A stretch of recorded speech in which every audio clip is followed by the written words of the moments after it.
skim this or scan man lang.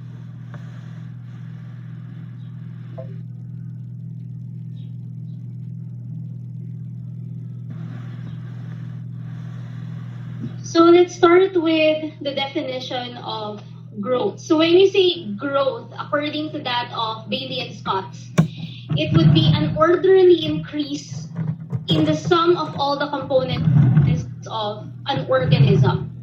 So if that is a definition of a bacterial growth, would you then consider it as a true growth if there is an increase in the size of the cell, mainly due to accumulation of water, for example? Is that considered a true growth? Yes or no? Guys.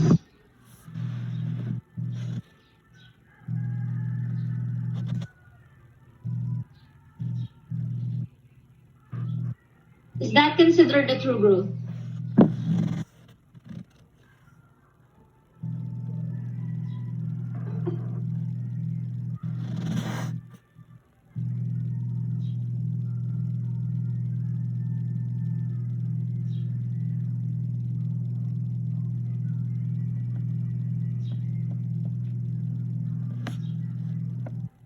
Hello? Meron pa bang kausap niyo? Sorry. Guys, hello? Ma'am, paulit nga po ng tanong. Okay. Would it be considered as a true growth if the cell would actually increase that of its size because of accumulation of water? Is that considered true growth? Yes, ma'am. If that would actually be considered a true growth, then it would actually be opposite to what we have actually defined it to be. Again, when you say true growth, that would be increase in the sum total ng lahat ng components of a particular organism. And it's not just an increase. Yes. Hello? Yes, may ano yun?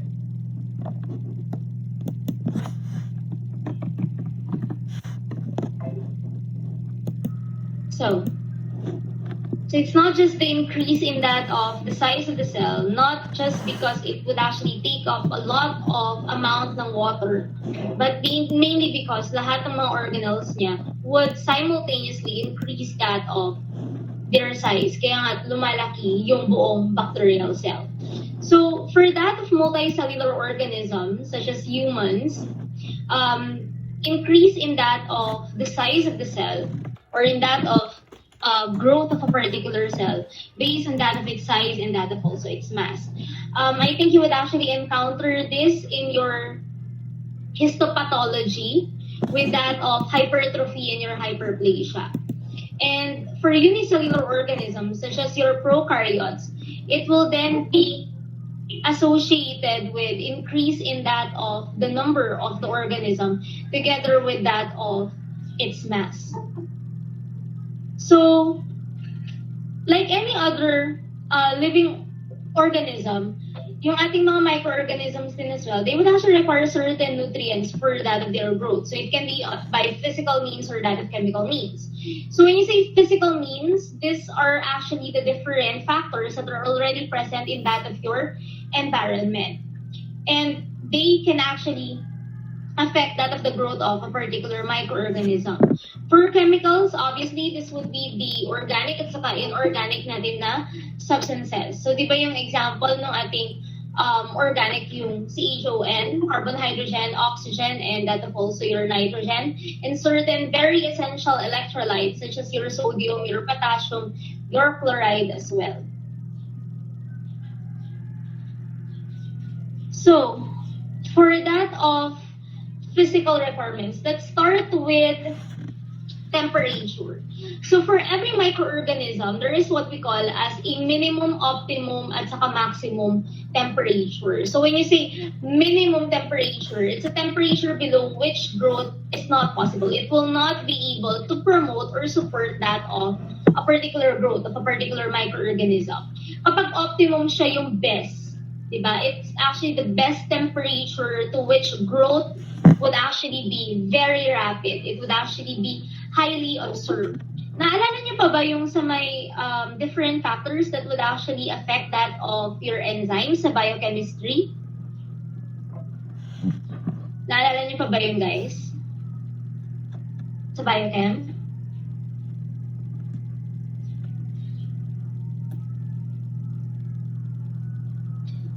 And we also have that of your maximum temperature that is above that of the required temperature for that of growth. And again, in this particular temperature, growth will not be possible kasi more likely namatay na yung ating microorganism. It has already undergone rather lysis or plasmolysis because of destruction ng kanyang plasma membrane. And also, we have your cardinal temperatures. Yung cardinal temperatures na to, they are more specific because it's actually associated with a particular microorganism. Sabi natin, di ba, nung start pa lang ng course na to, sabi natin that there are microorganisms that would have different requirements. And in one particular requirement, magkakaiba din po sila ng range ng pwede nilang i-accept. So some of the microorganisms, they can grow in a minimum temperature. Others naman, maximum. Kahit sobrang init, nabubuhay pa rin sila. So that's actually with the cardinal temperatures.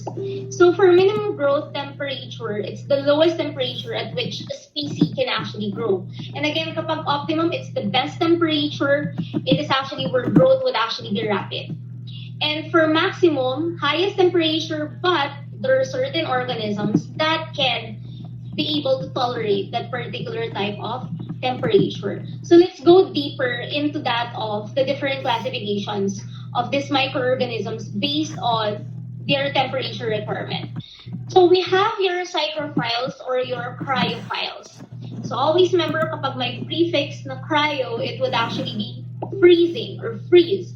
So they are cold-loving microorganisms of which their optimal growth temperature would be 15 degrees Celsius or lower. According to Bailey and Scott, yung optimum na temp nila would actually be -5 to 15 degrees Celsius. They can also tolerate a maximum growth temperature below 20 degrees Celsius and a minimal growth temperature of 0 degrees Celsius or even lower. Kindly please make na lang the necessary corrections dun sa module na na-post initially kasi yung sa Listeria Monocytogenes, according to Bailey and Scott, they would actually be primarily classified as cycrotolerant organisms.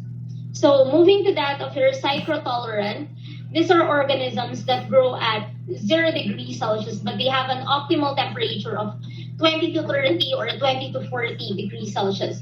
So it's more associated with that of the they call this room temperature, which is usually around the range of 22 to 24 degrees Celsius. That's actually for your,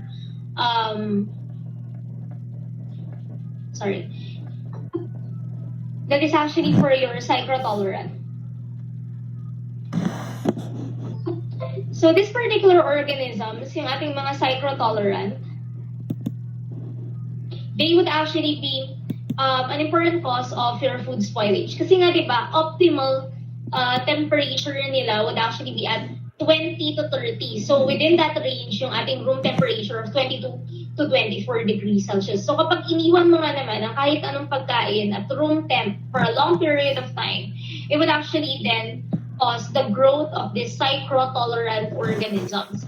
An example of the cause of food spoilage and that of also food poisoning, we have your Listeria Monocytogenes. So Listeria Monocytogenes is actually the causative agent for that of your listeriosis. So tingin ninyo, kanino siya pinangalan out of the historical individuals na encounter natin before dun sa first lecture? Sa tingin ninyo, kanino siya pinangalan?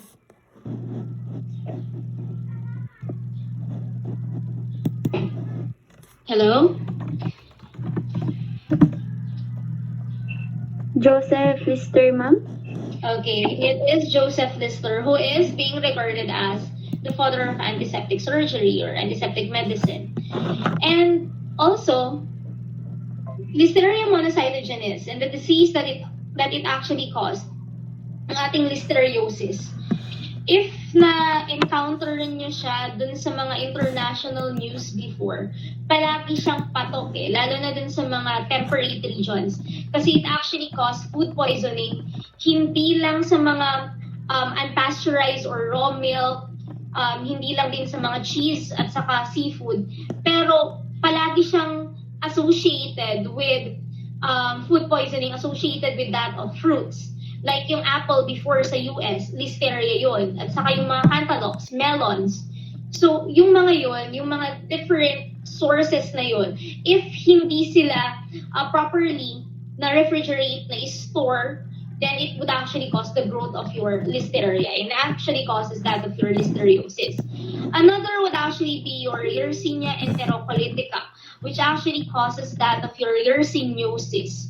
So both of these particular organisms, since they would actually cause food spoilage and food poisoning, more likely, syempre, yung kanyang mga signs and symptoms would actually be abdominal pain, abdominal cramping, and sometimes may vomiting, and that of also diarrhea that can be bloody or pwede din hindi. But for Yersinia enterocolitica, it's very important kasi meron siyang animal reservoir. Yung animal reservoir niya would actually be pigs. So yung mga undercooked, raw, not properly heated na mga pork strips, they would actually cause that of your yersiniosis. So next we go to Mesophiles, which are more clinically important. Your Mesophiles, they are moderate temperature loving microorganisms. They would actually grow optimally in that of a range of 20 to 45 degrees Celsius, but more specifically at 30 to 37. Kaya nga sila clinically important because they would thrive best at the temperature of the human body, at the normal body temperature. So these are the most common na mga pathogenic microorganisms, most commonly encountered pathogenic bacteria in the clinical laboratory. And then we also have your Thermophiles, which are heat-loving microorganisms. They would actually grow best at 45 to 80, but in a range optimally of 50 to 60 in other books. An example would be your Bacillus Thermophilus, which is actually the microorganism that's actually that would rather be utilized for the quality control of your autoclave. Kasi diba, it can actually withstand that of an increasing temperature. Kaya siya ginagamit for quality control ng ating autoclave. And then we have, syempre, your hyperthermophiles. So, hyper, it would actually then be able to tolerate that of a temperature higher than 80. And then, higher than that, we have your extremophiles. These are microorganisms that can survive in unusual conditions, like the absence of oxygen or increased temperature. Sometimes they can actually thrive even beyond that of the boiling point of water, and also living below that of the Earth's surface. So, yung mga thermophiles natin, hyperthermophiles and extremophiles, they are the ones that are basically located in the hot regions in the globe. They are also the ones, especially yung mga extremophiles, they can actually thrive even at increasing pressure. So kahit dun sa ocean floor, nabubuhay din sila. Very different from that of your saprophyles. They are the ones naman that can actually thrive in the colder regions of the globe. So usually nasa Arctic at saka Antarctic regions. So most of the organisms, they are mesophiles. And again, optimal for many free living forms, and they are very pathogenic. They are the ones that are associated with human diseases because they can thrive at the normal body temperature.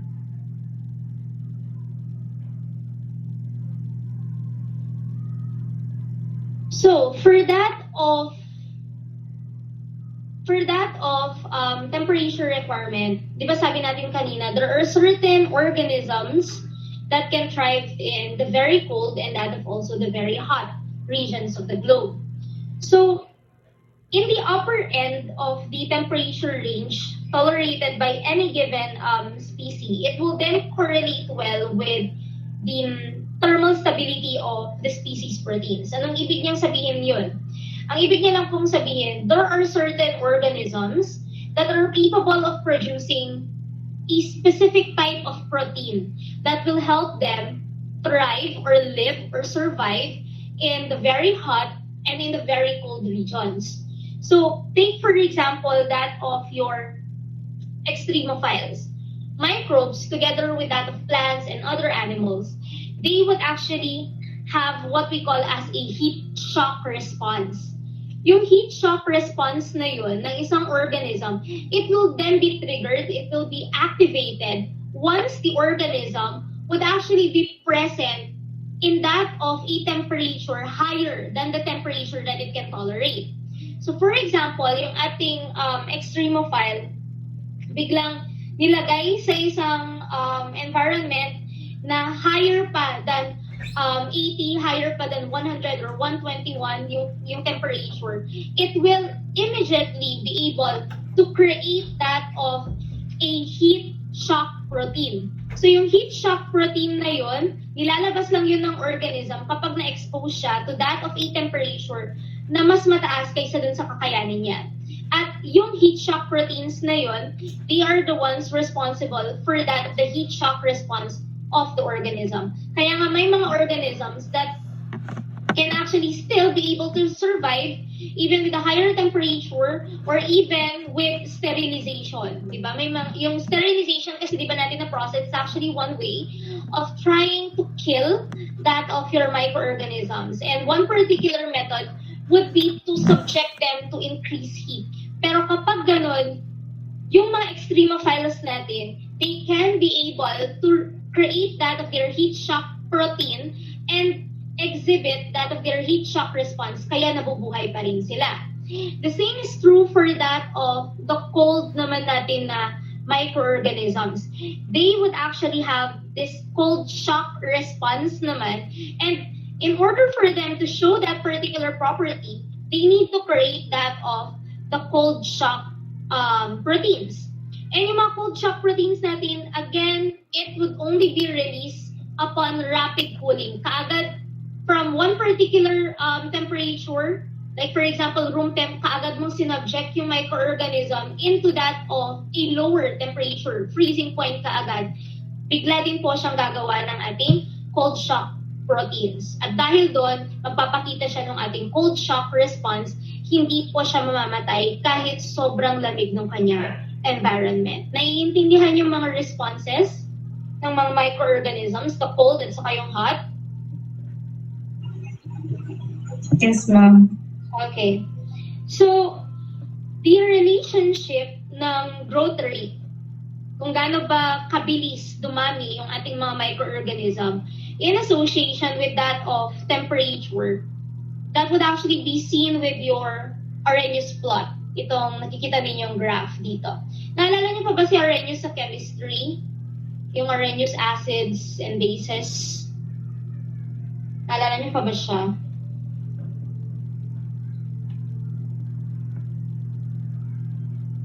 So, siya din pa yung naka-discover for that of the Arrhenius plot. He actually developed this. And this would actually show the logarithm of the velocity of any chemical reaction is actually the linear function of the reciprocal of the temperature. Anong ibig niya lang sabihin doon? Ang ibig niya pong sabihin doon is that a particular organism, for example, a mesophile, kasi sila talaga yung clinically important. A mesophile, yung bilis ng pagdami nila, it would actually be associated with the temperature of the environment. So if a particular mesophile would actually be placed at a lower temperature, and that temperature will not be able to support that of its growth, its propagation, napaka-steady lang po or napaka-bagal nung kanyang growth. But once temperature would actually be increased, and it would actually be nearing that of the optimal temperature na kakayanin ng ating mesophiles, bibilis at bibilis yung pagdami nila. Up until the time that it would actually be able to reach yung kanyang optimum temperature. So for example, that particular microorganism can just thrive in, sabihin natin, 40 degrees. So beyond 40 degrees, yung mesophile na yun, anong mangyayari? Masisira kasi yung kanyang cell membrane. There would actually be lysis of the cell membrane. There would be denaturation of the proteins. So sira na yung proteins niya, sira din po yung mga proteins that are embedded in that of the cellular membrane. So ano mangyayari? Mawawala yung stability, yung integrity ng ating cell membrane. Mabubutas siya. And like any other water balloon, kasi hindi nga compartmentalized, di ba, yung ating mga prokaryotes. Like any other water balloon, once na nag-pop, it will just spill, ooze lahat ng mga contents niya. So in short, beyond that of the temperature, it will not be fit for that of the growth and the multiplication of the microorganism kasi mamamatay siya. There would actually be what we call as plasmolysis and eventual death of the microorganism. Yun lang po yung ibig sabihin ni Arrhenius doon. So there is actually what we call as a thermal death time and a thermal death point. So kapag thermal death time, the lowest or the minimum time that is actually required to kill an organism under constant temperature. Kapag thermal death point, it's the lowest temperature that is required to kill microorganisms in a constant time. And diagnostic lab usually incubates that of their cultures for bacterial growth at 35 degrees Celsius. That's actually kasi the ang tawag dito, most common di ba natin na mga clinically important microorganisms, again, they are mesophilic, so they would actually be subjected at that of a temperature that's actually close to that of the normal human temperature. And there are certain microorganisms that can withstand that, yung beyond pa, nung temperature na yun, like your Pseudomonas aeruginosa and your Campylobacter species. They can actually grow at a range of 35 and that of also 45. 42 rather. So are we clear on temperature?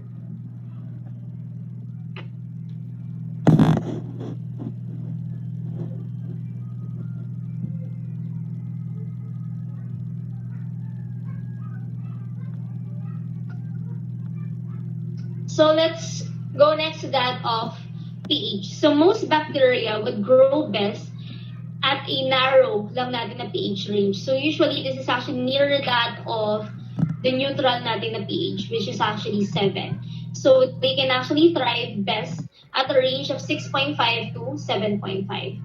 And again, we have different types based on that of their pH requirement. Those that would actually be growing best at a pH of 5.5 to 7.9, or according to that of Bailey, it's 6 to 8 yung range. Those are our Neutralophiles. And they would actually maintain an internal pH of about 7.5 over an external range of 5.5 to 8.5. So microorganisms, they regulate that of yung ating internal pH in association with that of their external pH. Paano? This is actually by trying to pump yung mga protons, yung hydrogen ion natin, in and out of the cell. So with that of internal pH, it is being maintained by different proton transport systems. Like for example, your ATP-driven proton pump that's actually present in your cytoplasmic membrane. We also have your sodium hydrogen ion exchanger. So yung organism would actually be, for example, release hydrogen ion, and in exchange, magpapapasok po siya ng isang sodium ion. And then for Neutralophiles, meron siyang unique pa na transport system. Yun yung ating potassium hydrogen ion. So again, ganun din po yung kanyang mechanism. Magpapalabas siya ng hydrogen ion, and in exchange for that particular release ng hydrogen ion, magpapapasok naman siya ng ating potassium. So that is actually for that of Neutralophiles. Siya lang po yung merong potassium hydrogen ion. But for the rest, they would have both the ATP driven and that of also yung ating sodium hydrogen. For acidophiles, they have an optimal pH of 3 or less than 5.5. They maintain an internal pH of about 6.5 over an external range of 1 to 5. And for alkaliphiles, they have an optimum pH of 10.5, but they would actually be also, in other books, it's actually greater than or equal to 8. But they maintain an internal pH of about 9.5 over an external range of 9 to 11. Ano example ng ating acidophiles? Saan ba yung mga acidic na organs in the body?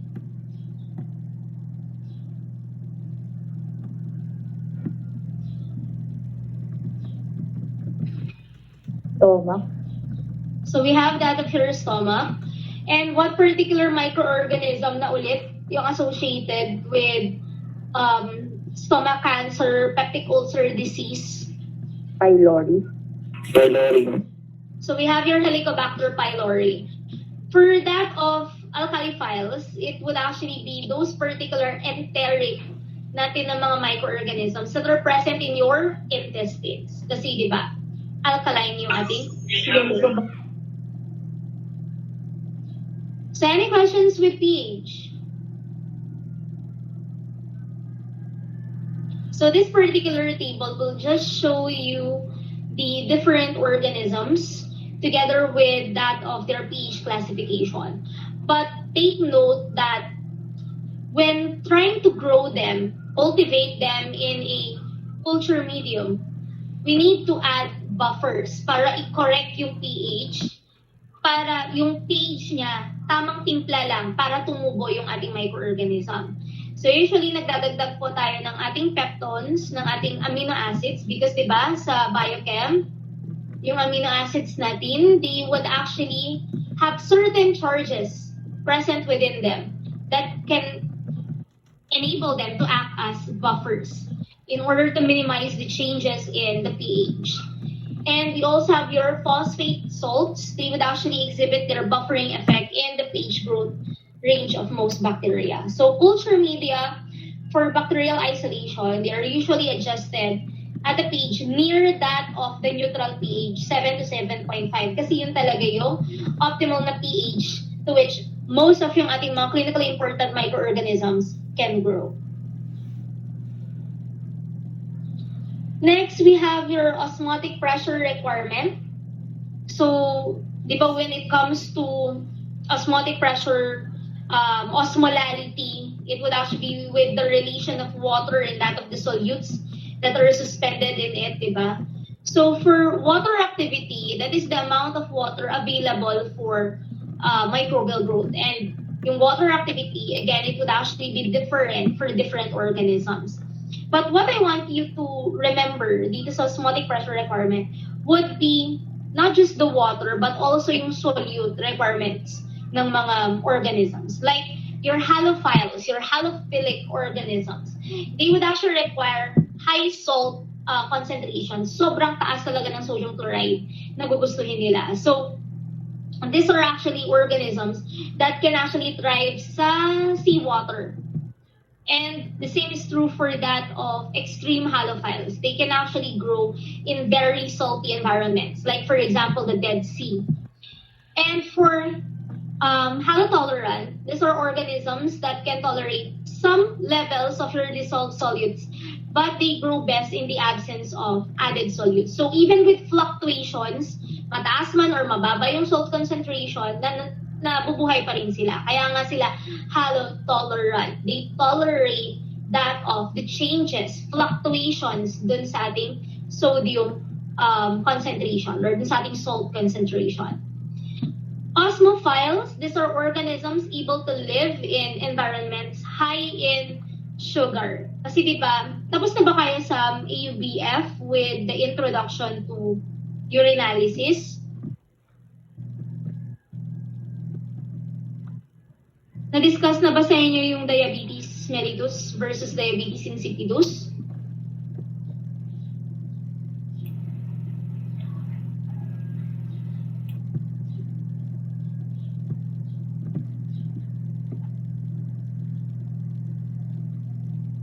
Hello?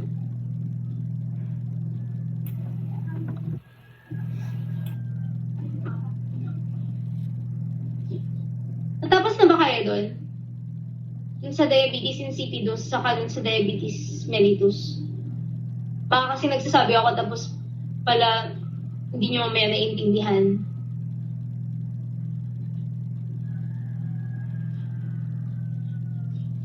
Hello?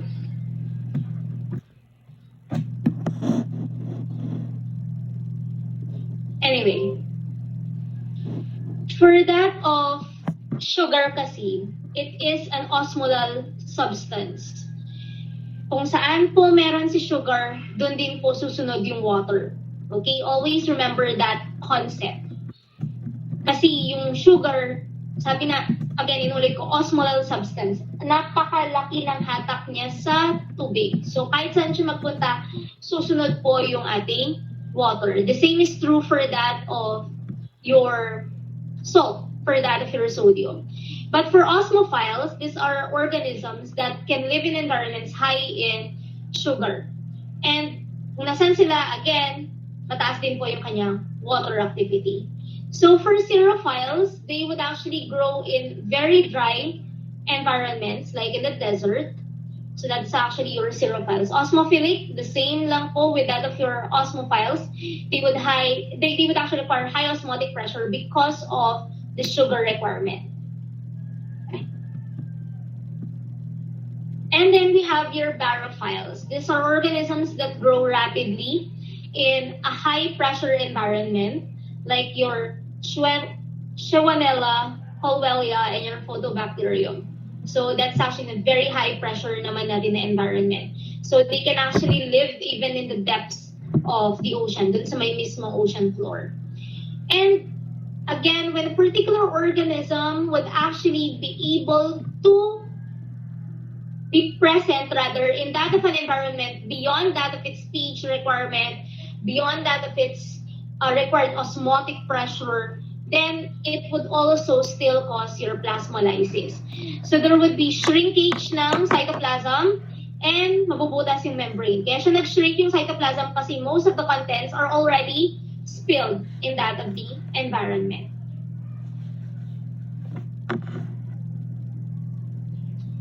So let's proceed with chemical requirements. So for that of requirements, it would actually be organic at saka inorganic matter. So, di ba we have for organic, your carbon, hydrogen, oxygen, nitrogen, together with your phosphorus and your sulfur.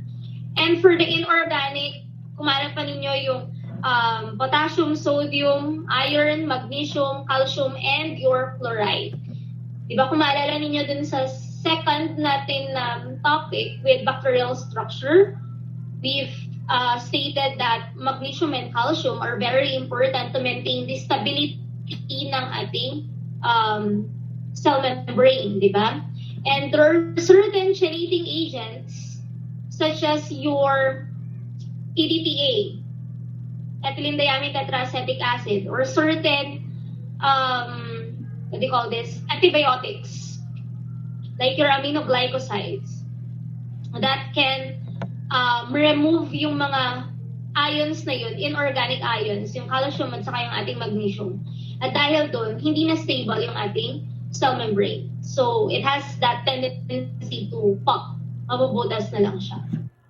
So, for that of the sources of carbon, carbon would actually be 50% of the dry weight of a bacterium. So, it would actually make most of the cellular constituents of the organism. And then we also have your nitrogen, that's 14% of the dry weight.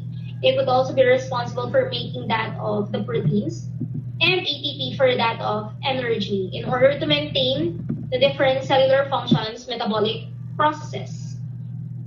So for phosphate, it would be for nucleic acids and phospholipids that are embedded in that of the cellular membrane. Sulfur, very important din as well, in order to bind that of the amino acids together for that of creation ng proteins. And yun nga, for both phosphate and that of also sulfur, it would actually make up an additional 4% of the weight of an organism. So let's proceed with carbon.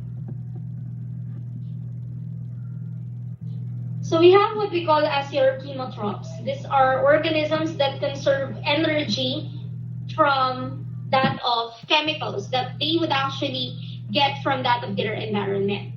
The chemoorganotrophs, they use organic chemicals, so they get most of the carbon from the source of their energy, with regards to that of other natin na macromolecules like your proteins or carbohydrates, and that of also your lipids. And then for chemolithotrophs, they use naman inorganic materials. So they use that of hydrogen or thiosulfate as a reductant and carbon dioxide as a carbon source. But ang pinaka-important dun sa ating carbon would be your heterotrophs at saka your autotrophs. The heterotrophs or organotrophs, these are organisms which the carbon is obtained from some organic chemical.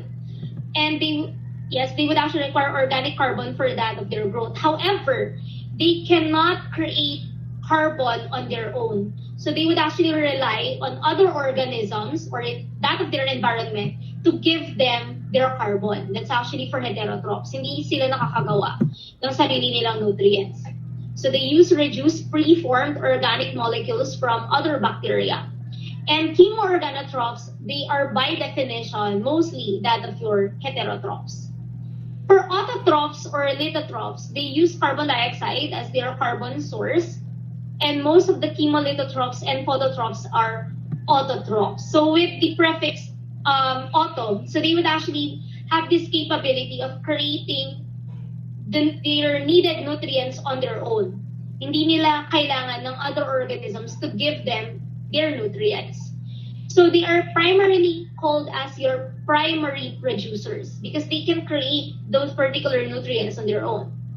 So virtually, all organic matter on Earth would actually be synthesized by that of your primary producers. So particularly, obviously, that of your phototrophs. Those that would actually then get energy from that of the sun in order to create that of their own nutrients.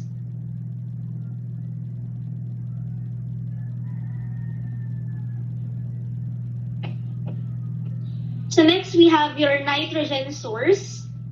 Ammonia would actually be the sole nitrogen source. And one particular unique property or ability of any microorganism is to do nitrogen fixation. Hindi po yan kayang gawin ng mga eukaryotes, hindi po yan kayang gawin ng mga archaea. It's only that of the prokaryotes. So with nitrogen fixation, the organism will have the ability to assimilate nitrogen gas reductively via that of ammonia. So they require a large amount of metabolic energy, and it is readily inactivated by oxygen. So if maalala pa ninyo yung mga different steps sa nitrogen cycle in your basic biology, we have there, di ba, that of ammonification at saka yung denitrification. So ammonification, that is the production of your ammonia from the deamination of certain amino acids. We also have assimilatory nitrate and nitrite reduction because certain organisms can actually do this. They have the ability to assimilate nitrate and nitrite reductively by converting these ions into ammonia. And then denitrification, the conversion of your ammonia to gaseous nitrogen under anaerobic conditions. So again, without that of your oxygen. And there is also what we call as the Anna-Mox reaction. Ano ba ito? Yung Anna-Mox reaction natin, it's actually the major pathway by which nitrogen will eventually be returned sa atmosphere. So if makikita ninyo yung chemical reaction na nandiyan dyan, ammonia will then be oxidized by nitrate, and that microbial process, this particular microbial process, would then occur in certain regions na wala talagang oxygen. Kasi nga sabi nga natin, diba, it's being inactivated by that of oxygen. So it can occur at the ocean floor, to which oxygen would actually be very scarce o onti lang yung ating Anna-Mox reaction. And again, it's a very important process of returning that of your nitrogen dun sa ating atmosphere. And then we also have your phosphorus. So phosphate, which is actually a very important component of your ATP, your nucleic acids, and certain coenzymes, your NAD/NADP, that is needed for different metabolic processes and for creation also of your vitamins with that of your flavins.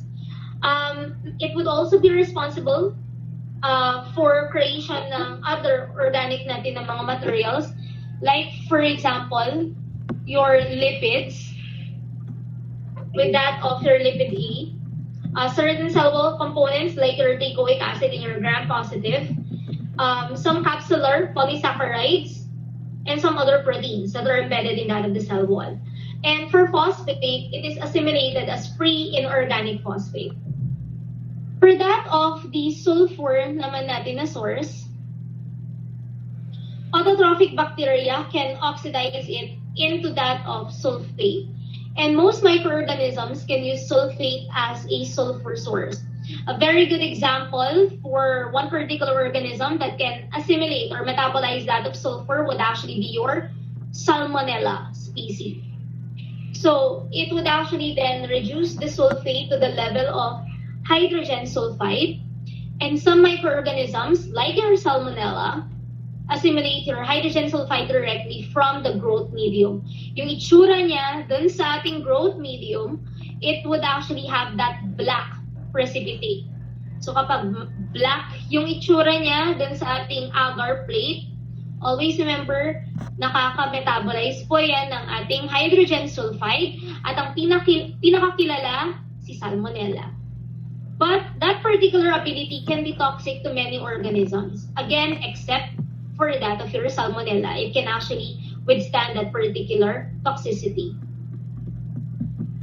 So sources, we have your sulfate ion, hydrogen sulfide, and sulfur-containing amino acids. For the other minerals, again, we have your magnesium, your ferrous iron, for that of enzyme function. Kasi diba itong mga heavy metals na to, they would actually act as cofactors of certain enzymes. Naalala niyo pa ba yung sa biochem?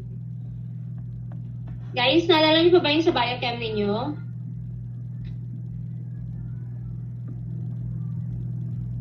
Yung lesson ninyo with enzymes? Sige. Kasi di ba yung mga enzymes natin, they would actually then require heavy metals, di ba, as cofactors in order for them to be complete, to be your whole enzyme, and for them to be able to be a catalyst to accelerate that of a particular metabolic process without them being consumed or being changed in the end, diba? In that of the entire process.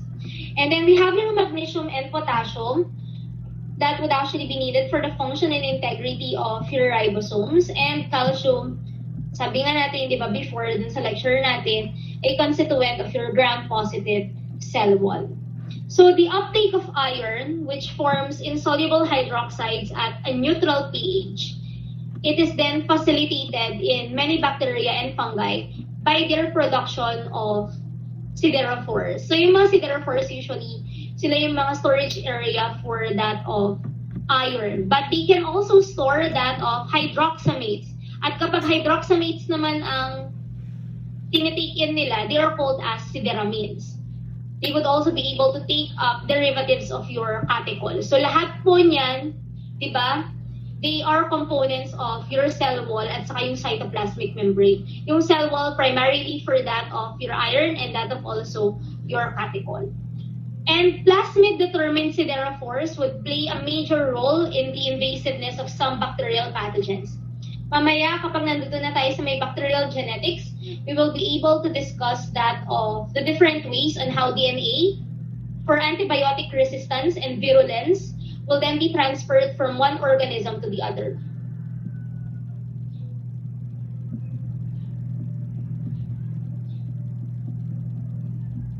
Kaya pa ba? Or saturated na?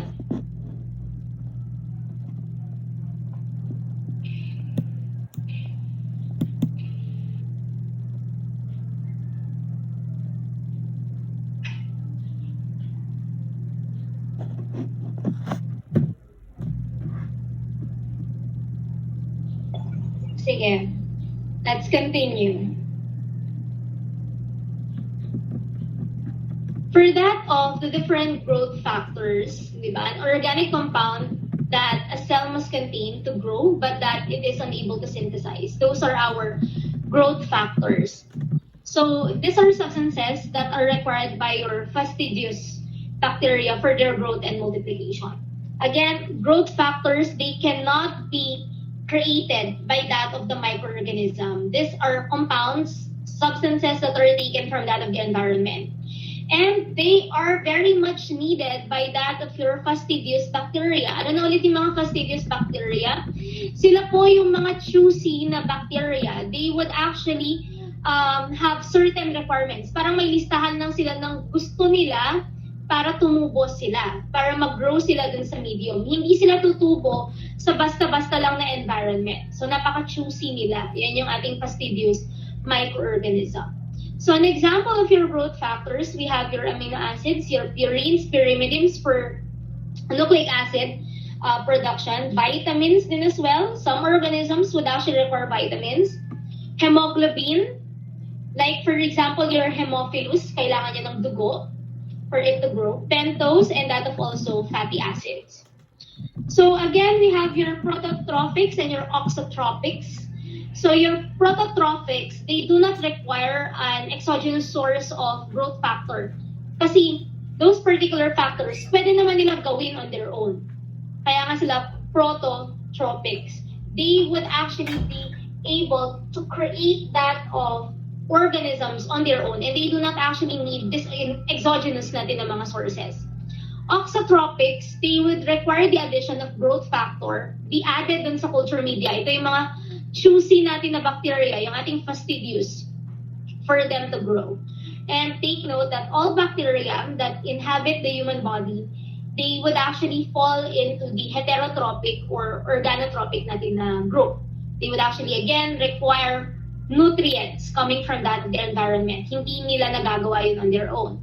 And again, yung mga choosy natin na microorganisms, the fastidious ones, they require additional substances for that of their growth. Saprophytes, most of yung ating saprophytes, they are fungi. So, sila yung more likely may encounter ninyo sa inyong mycology. Less lang yung sa ating bacteriology.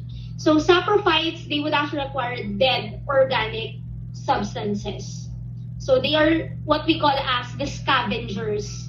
So, they would actually scavenge nutrients from that of the dead decaying bodies. So, next, we go to oxygen requirement. Kaya pa ba o mag-break muna tayo?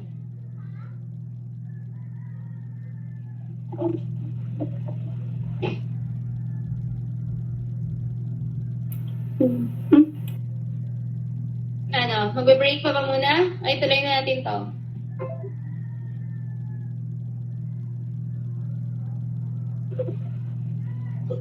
Break muna. Sige, let's resume at 9. Para yung iba din, makakain din.